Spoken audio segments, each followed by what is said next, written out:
So I think it's a fascinating problem that you bring up is this idea that not everybody has a CISO. My counter to that is not everybody needs one. And I think that there is a very clear dividing line. And it comes back to that whole responsibility thing. So everyone laughs about the whole banker situation, right? If you work in a bank, you're either a teller or a vice president. Like there's no in between. I actually know a friend of mine who worked for the Bankers Association here. He was the vice president of a department with no employees. And it was a punchline for us.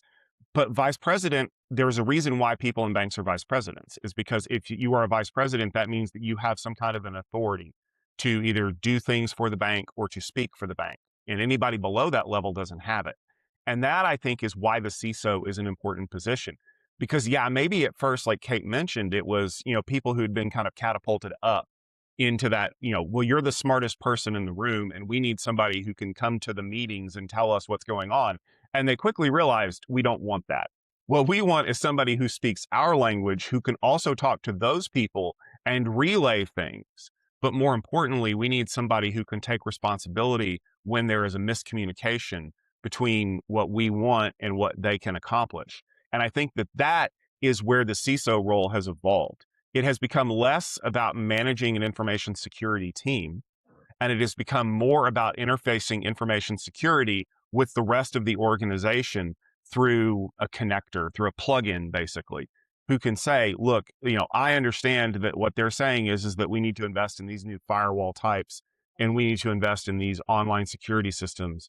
But how do I present that to the executive team and the board in a way that they understand that they just don't see dollar signs for no return?